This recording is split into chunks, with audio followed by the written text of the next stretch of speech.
अस्सलाम वालेकुम। This is Mohammad Tayyab. आज हमने अपने लेक्चर में कार्बोहाइड्रेट की थर्ड टाइप पॉलीसेकेराइड को डिस्कस करना है। तो चले हम अपने लेक्चर की तरफ मूव ऑन करते हैं। तो पोली मीन क्या होता है? आप लोग पढ़ते आ रहे हैं कि पोली मीन होता है मैनी। क्या होता है? मैनी। तो अब इसकी डेफिनेशन कर लेते हैं। पॉलीसेकेराइड ऐसे सेकेराइड्स हैं जिसमें मैनी सेकेराइड्स यानी कि मैनी शुगर्स आपस में अटैच हों और हमारे पास क्या बना दें, एक लार्जर साइज का मॉलिक्यूल बना दे, तो हम उसे क्या कहते हैं? पॉलीसेकेराइड। अब यहाँ पे एक शर्त ऐड कर देते हैं कि हमने कहा था अगर किसी मॉलिक्यूल में 2 से लेकर 10 शुगर के मॉलिक्यूल्स आपस में ग्लाइकोसिडिक बॉन्ड के साथ अटैच हैं, 1 बाय 1 मीन 2 से लेकर 10 तक, मीन के मैक्सिमम 8 मॉलिक्यूल्स आपस में ग्लाइकोसिडिक बॉन्ड के साथ अटैच हैं, तो हमने उसे कहा था ओलिगोसेकेराइड। यहाँ पे तो पॉलीसेकेराइड की इनको कहेंगे अगर वही मोनोमर मोर देन क्या हो, 10 से लेकर मोर देन 10 से लेकर सो ऑन अप टू कहां तक हो, मैनी थाउजेंड, मीन के कई हजार मॉलिक्यूल पे एग्जिस्ट करते हो, तो उन मॉलिक्यूल्स को हम क्या कहते हैं? हम कहते हैं पॉलीसेकेराइड। अब साथ में एक और शर्त है, ये मॉलिक्यूल यानी कि मोनोमर्स, ठीक, मोनोमर्स हमने कहा था वो स्मॉलेस्ट यूनिट जिससे मिलकर बड़ा क्या बनता है, मॉलिक्यूल बनता है, उनको हम क्या कहते हैं? मोनोमर। अब मोनोमर्स क्या है? डिफरेंट काइंड के भी हो सकते हैं, सेम काइंड के भी हो सकते हैं, वो हमारी आगे जाके डिस्कशन होगी। जिस तरह फ्रुक्टोज में मीन का सुक्रोज में डिफरेंट काइंड के थे, इनमें सेम काइंड के आएंगे। तो मोनोमर क्या है? हमारे पास मिलके क्या बनाता है? हमारे पास पॉलीसेकेराइड बनाता है जब उनकी तादाद कितनी हो, 10 से लेकर मैनी थाउजेंड तक हो। जब 10 से पीछे आएगी तो वो ओलिगोसेकेराइड में काउंट होंगे। अब मोनोमर के साथ किस तरह अटैच होता था? मोनोमर किस तरह अटैच होता था? तो हमारे पास पॉलीसेकेराइड बनाएगा, ठीक। हमने कहा था कि 2 ग्लूकोज के मॉलिक्यूल को ज्वाइन करने के लिए बॉन्ड बनता है, उसे हम क्या कहते थे? Glycosidic bond. तो मीन के 2 पॉलीसेकेराइड मॉलिक्यूल, 2 मोनोसेकेराइड मॉलिक्यूल को, मीन के 10 से ज्यादा मोनोसेकेराइड मॉलिक्यूल को ज्वाइन करके हमारे पास जो बॉन्ड होता है, बॉन्ड फॉर्मेशन होती है ग्लाइकोसिडिक बॉन्ड, इन सभी मोनोमर के दरमियान होती है। तो ग्लाइकोसिडिक बॉन्ड बनता है और ग्लाइकोसिडिक बॉन्ड बनने के दौरान क्या होता है? वाटर रिमूव होता है, और वाटर जब रिमूव होता है तो हम उस प्रोसेस को डिहाइड्रेशन कहते हैं। तो मीन के 10 से ज्यादा मोनोमर की डिहाइड्रेशन करके यानी कि उनके दरमियान ग्लाइकोसिडिक बॉन्ड बना के हमारे पास जो मॉलिक्यूल आएगा हम उसे कहेंगे पॉलीसेकेराइड। अगर कोई यहाँ पे कंफ्यूज हो रहा है तो वो मेरे पीछे जाके लेक्चर अटेंड करे ताकि उसको इस कंसेप्ट की क्लियरेंस हो सके। नेक्स्ट हम मूव ऑन करते हैं इसकी जनरल प्रॉपर्टीज पे। अब हमने पॉलीसेकेराइड डिस्कस कर लिया कि मोर देन 10 मोनोमर्स हों इनमें, और किसके जरिए अटैच हो? ग्लाइकोसिडिक बॉन्ड के जरिए, हम उनको क्या कहते हैं? पॉलीसेकेराइड। अब पॉलीसेकेराइड है मोस्ट अबंडेंट कार्बोहाइड्रेट।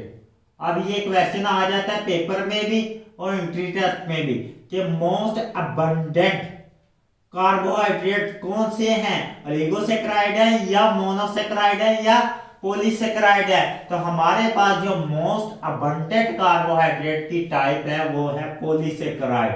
और उसके बाद ये मॉलिक्यूल का साइज क्या होता है? ये 10 से लेकर मैनी थाउजेंड मोनोमर्स पे कंसिस्ट होते हैं। तो इनके मॉलिक्यूल्स का जो साइज होता है वो क्या होता है? हमारे पास बड़ा होता है, लार्ज होता है। तो हम इनको क्या कहते हैं? मैक्रो मॉलिक्यूल्स भी कहते हैं। क्या कहते हैं? Macro molecule. अब हम इसकी जनरल प्रॉपर्टीज 1 बाय 1 डिस्कस कर लेते हैं कि वो प्रॉपर्टीज क्या हैं। हमने कहा था कि जो मोनोमर्स हैं वो स्वीट टेस्ट होते हैं, जो ओलिगोसेकेराइड है वो लेस स्वीट टेस्ट होते हैं। तो ये वाले जो है हमारे पास जब यहाँ तक पॉलीसेकेराइड तक पहुंचेंगे तो ये टेस्टलेस हो जाएंगे, इनका कोई जायका नहीं होगा। सेकंड प्रॉपर्टी हमने स्टडी की थी कि वो वाटर में मोनोमर कंप्लीटली सोल्यूबल थे, ठीक, जो कंपैरेटिवली हमारे पास ओलिगोसेकेराइड थे वो कंपैरेटिवली लेस सोल्यूबल थे, और ये क्या होंगे, ये वाटर में होंगे इनसोल्यूबल, मोस्टली वाटर में क्या होंगे, इनसोल्यूबल होंगे हमारे पास, ठीक। और कुछ कार्बोहाइड्रेट हमारे पास क्या होंगे, वो स्पारेंगली सोल्यूबल्स होंगे, मीन के इनसोल्यूबल भी हो सकते हैं और क्या हो सकते हैं वाटर में स्पारेंजली सोल्यूबल भी हो सकते हैं, मीन के थोड़ी सी मकदार स्मॉल अमाउंट वाटर में डिसॉल्व हो सकती है। नेक्स्ट टेस्टलेस हो गया स्वीट, मीन के वाटर में स्पारेंजली सोल्यूबल्स होते हैं। तो हमने ये इनकी मेजर कैरेक्टरिस्टिक्स को डिस्कस कर लिया। अब ये पाए कहाँ जाते हैं तो हम वो डिस्कस कर लेते हैं। तो हमारे पास ये फ्रूट्स में पाए जाते हैं, ठीक, यहाँ पे लिख देते हैं क्या है, फ्रूट्स में पाए जाते हैं। उसके अलावा हमारे पास ये डेट्स में पाए जाते हैं, ठीक, ग्रेप्स में पाए जाते हैं, और हमारे पास इनकी जो फाइंडिंग है पोजीशन, ये प्लांट से डेरिवेटिव है, क्योंकि कार्बोहाइड्रेट सारे प्लांट सिंथेसाइज करते हैं, इस वजह से ये वाले पॉलीसेकेराइड क्या होंगे, सारे प्लांट से आएंगे। उसके बाद ये क्या कहाँ से मिलेंगे हमें, प्लांट से। तो दूसरा हमारे पास जो सोर्स है वो क्या है, ग्रेप्स हो गए, डेट्स हो गई, फ्रूट हो गए, और रूट ट्यूबर्स। रूट ट्यूबर्स ऐसे प्लांट्स को कहते हैं जिनकी बॉडी क्या हो, जमीन के अंदर हो। तो हमारे पास जो इसकी बेस्ट एग्जांपल है वो है पोटैटो। तो पोटैटो में भी क्या होते हैं, पॉलीसेकेराइड होते हैं। तो हमने ये क्या पढ़ लिया, ये कहां कहां से मिलते हैं। नेक्स्ट हमने डिस्कस करना है कि इनकी जो टाइप्स हैं, ठीक, हमारे पास पॉलीसेकेराइड है, अब इनकी जो है टाइप्स, ठीक, इनको भी on the basis of their characteristics properties further groups में डिवाइड किया गया है। फर्दर ग्रुप्स में डिवाइड किया गया, तो मैं नीचे लिख देता हूं आप लोगों को यहाँ पे सेंटर में टाइप्स, और इनकी क्या टेबल बना देता हूं ताकि आप लोग इसी तरह इसका टेबल ड्रा कर लें। अब टाइप्स में पहली क्या है, पहले हम लिखते हैं सेलुलोज। ये सेलुलोज कॉम्प्लेक्स टाइप है इसकी, ठीक, ये भी क्या है, मोनोमर्स 1000 की फॉर्म में अटैच होंगे ग्लाइकोसिडिक बॉन्ड के फॉर्म में, हम इसको स्टडी भी करेंगे। उसके बाद है स्टार्च, ठीक, ये भी क्या है, इसमें भी मोनोमर्स अटैच होंगे 1000 की फॉर्म में हमारे पास, और जब इनको तोड़ेंगे हमारे पास दोबारा मोनोमर आएंगे। उसके बाद है ग्लाइकोजन, ये लिविंग बॉडी की में एग्जिस्ट करती है, इसको भी हमने डिस्कस करना है। उसके बाद है हमारे पास, ठीक, काइटन, ये नोट कर लें। काइटन ऐसा कार्बोहाइड्रेट है जो कि फंजाई की सेल वॉल में, यानी कि फंजाई का जो सेल होता है उसकी सेल वॉल में होता है, और उसको क्या करता है, सपोर्ट प्रोवाइड करता है। हम प्लांट की सेल वॉल किससे मिलकर बनी होती है, सेलुलोज से, और जो फंजाई की सेल वॉल है वो किससे बनी होती है, वो मिलकर वो होती है काइटन से मिलकर बनती है प्लांट सेल वॉल। मैं यहाँ पे दोनों नोट करती है, सेलुलोज कार्बोहाइड्रेट प्लांट की सेल वॉल और फंजाई की सेल। दूसरा इसका जो एग्जिस्टेंस है वो है एक्सोस्केलेटन ऑफ आर्थ्रोपोड। जो आर्थ्रोपोड का एक्सोस्केलेटन है वो किससे मिलकर बनता है, वो भी हमारे पास किससे मिलकर बनता है, इंसेक्ट का एक्सोस्केलेटन वो काइटन से मिलकर बनता है, मीन के वो काइटन से बना होता है। और इसके बाद हम इसकी टाइप्स पढ़ते हैं, ठीक। डेक्स्ट्रो, आप लोगों ने ये ड्रिप्स वगैरह लगाते हैं तो ये किससे बनी होती हैं, ये भी इसी से मिलकर बनी होती हैं। तो मैं यहाँ पे लिख देता हूँ डेक्स्ट्रो। तो ये इसकी मेजर टाइप्स थी। हमने यहाँ पे 3 टाइप्स को 1 बाय 1 डिस्कस करना है। तो सबसे पहले हम टाइप्स डिस्कस करते हैं। स्टार्च, स्टार्च का आप लोगों ने पहले भी नाम शायद सुना होगा, तो स्टार्च को हम पहले डिस्कस कर लेते हैं। ताकि स्टार्च ये भी पॉलीसेकेराइड है, मीन के 10 से ज्यादा इसके पास मोनोमर यूनिट होंगे। अब इसको डिस्कस करने से पहले मैं थोड़ा सा मोनोमर पे रोशनी डालना चाहूंगा, क्योंकि ये स्टार्च और सेलुलोज और ग्लाइकोजन में उसकी बेस है। तो हमारे पास इन तीनों का जो मोनोमर है वो है ग्लूकोज, वो है ग्लूकोज। और ग्लूकोज की दो टाइप्स होती हैं on the basis of their ring structure. याद रखिएगा, ग्लूकोज की दो टाइप्स होती हैं on the basis of their ring structure. तो ये आप लोग यहाँ पे जहां पे मैंने जो एम्प्टी रीजन छोड़े हुए हैं, इसका मतलब यहाँ पे कार्बन मौजूद है। ठीक, आप लोग ये दोबारा स्ट्रक्चर कंप्लीट कर लीजिएगा, कोई इश्यू नहीं होता है। मैं मेन स्ट्रक्चर पे आता हूं। ये है हाइड्रोजन और ये है हाइड्रोक्सिल ग्रुप। ठीक, कंप्लीट कर ही देता हूं बाकी स्ट्रक्चर भी। ये कार्बन है, यहाँ पे हाइड्रोक्सिल ग्रुप होगा, यहाँ पे हाइड्रोजन होगा, यहाँ पे हाइड्रोजन होगा, और यहाँ पे क्या होगा, हाइड्रोक्सिल ग्रुप, और यहाँ पे क्या होगा, कार्बन, और यहाँ पे भी कार्बन। और ये 1 2 3 4 5 और 6। अब ये किसका मॉलिक्यूल है, 6 कार्बन ग्लूकोज का, ग्लूकोज। ठीक, ये ग्लूकोज का मॉलिक्यूल है। अगर इसमें ये वाला हाइड्रोजन अपर साइड पे अटैच हो, ये वाला हाइड्रोजन अपर साइड पे अटैच हो, तो हम इसे कहते हैं अल्फा ग्लूकोज। याद रहेगा, अगर ये वाला हाइड्रोजन अपर साइड पे अटैच हो तो हम इसे कहते हैं अल्फा ग्लूकोज। और ये वाला ग्लूकोज आप लोग इंपॉर्टेंट याद रखिए। अब स्टार्च में क्या होता है, मैनी अल्फा ग्लूकोज, 10 से ज्यादा alpha glucose plus alpha glucose. अब मैं यहां साथ शर्त लगा रहा पॉली कि मैनी 10 से ज्यादा, याद रखिएगा, more than 10 up to many thousand. तो हमारे पास क्या बनता है, जो स्ट्रक्चर होता है वो बनता है स्टार्च। क्या बनता है, स्टार्च। अब स्टार्च में जो बॉन्डिंग होती है वो होती है कार्बन नंबर 1, ये वाला जो कार्बन है, मैं इसको हाईलाइट कर देता, कार्बन नंबर 1 और कार्बन नंबर 4। तो यहां पे क्या होती है, 1 4 alpha, alpha mean alpha glucose. ठीक है, ग्लाइकोसिडिक बॉन्ड, दो ग्लूकोज के मॉलिक्यूल के दरमियान, दो मोनोमर्स के दरमियान जो कार्बोहाइड्रेट के हों, उसे क्या कहते हैं, ग्लाइकोसिडिक बॉन्ड। तो ये क्या है, हमारे पास देती हैं स्टार्च का स्ट्रक्चर। मीन के पहले ग्लूकोज का मॉलिक्यूल 1 कार्बन और दूसरे का 4 कार्बन हमारे पास जब अटैच होगा तो हमारे पास क्या देगा, हमारे पास देगा स्टार्च। अब स्टार्च की आगे दो टाइप्स हैं, स्टार्च की क्या है, आगे दो टाइप्स हैं। इसी बेस पे मैंने स्ट्रक्चर को एक्सप्लेन किया है, ताकि स्टार्च की जो है दो टाइप्स को एक्सप्लेन करने में हमें आसानी हो और उसकी प्रॉपर्टीज भी हम डिस्कस कर लें। स्टार्च की कितनी टाइप्स हैं, दो। एक को कहते हैं अमाइलोज,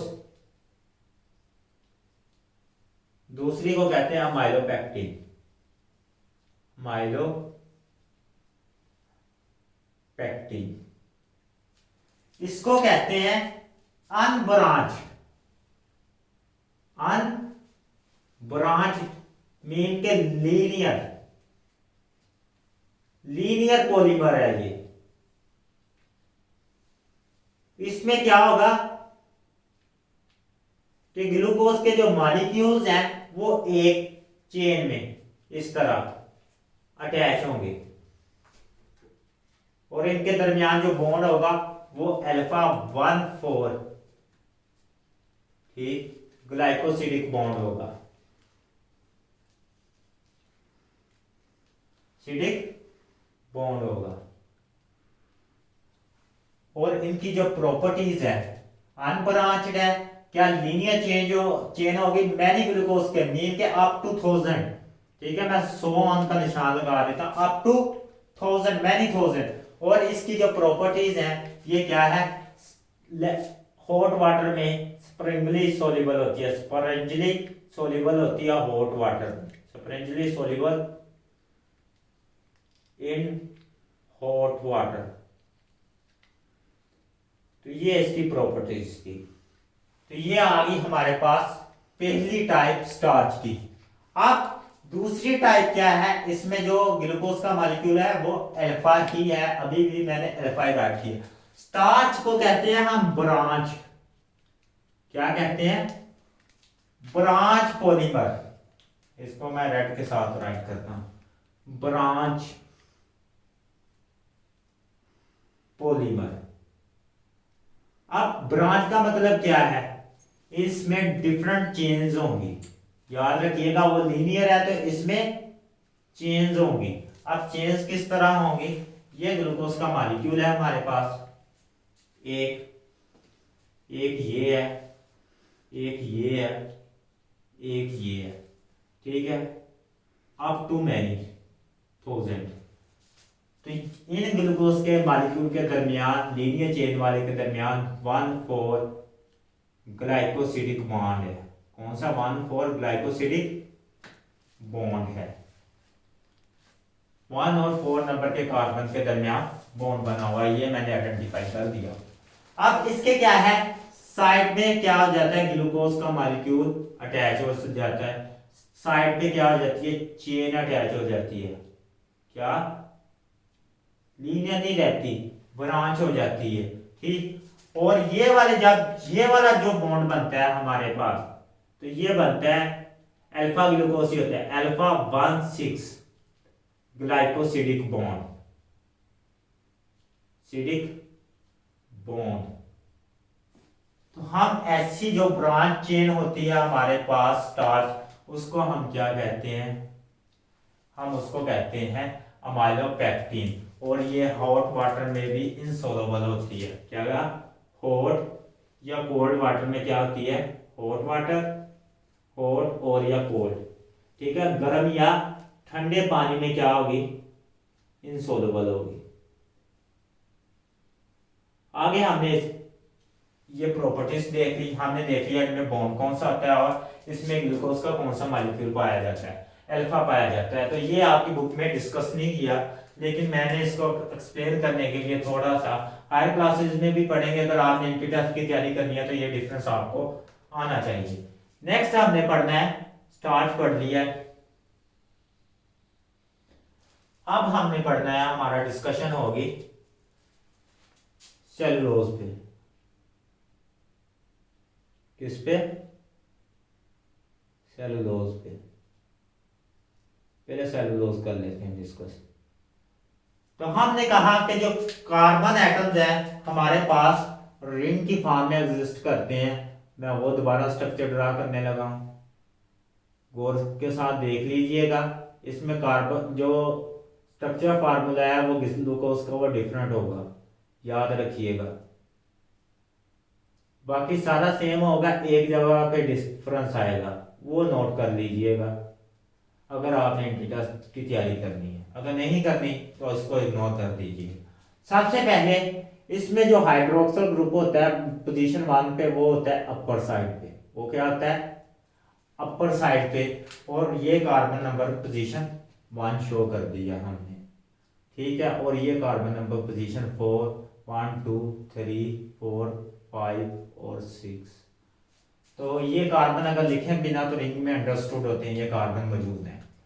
अब इसमें क्या है, ये हाइड्रोक्सल अपर साइड पे है और हाइड्रोजन लोअर साइड पे है। इसमें हाइड्रोक्सल ग्रुप लोअर साइड पे था और हाइड्रोजन अपर साइड पे था। इसमें रिवर्सल हो गया, तो हम इसको कहते हैं बीटा ग्लूकोज। क्या कहते हैं, बीटा ग्लूकोज। अगर बीटा ग्लूकोज, याद रखिएगा, अगर बीटा ग्लूकोज हमारे पास, यहां पे शर्त क्या थी, अल्फा ग्लूकोज, अल्फा ग्लूकोज के साथ कंबाइन कर रहे हैं, यहां पे beta glucose plus beta glucose combine करें तो हमारे पास क्या बनती है, बॉन्ड वही बनना है ग्लाइकोसिडिक, ठीक। हमारे पास क्या बनती है, हमारे पास सेलुलोज बनती है 1,4 बीटा, इसमें ग्लाइकोसिडिक बॉन्ड है, ठीक है, ग्लाइकोसिडिक बॉन्ड। ये बातें इनके डिफरेंट स्ट्रक्चर को रिप्रेजेंट करती हैं। नेक्स्ट हम मूव ऑन करते हैं इसकी प्रॉपर्टीज पे, ठीक है। ये भी लीनियर चेन कंपाउंड है, याद रखिएगा, बीटा ग्लूकोज लीनियर चेन में अटैच होते हैं। सर बीटा ग्लूकोज, ठीक है, ये लाइन ग्लाइकोसिडिक बॉन्ड को रिप्रेजेंट करिए, so on many up to many thousand linear chain में होंगे। अब दूसरा हमने ये इसका स्टडी कर लिया। अब ये वाली जो स्टार्च है, जो हमारे पास अगर हम इसको आयोडीन के साथ रिएक्ट करवाएं, ठीक है, कलर इसको अगर हम आयोडीन के साथ कंबाइन करवाएं, स्टार्च प्लस आयोडीन,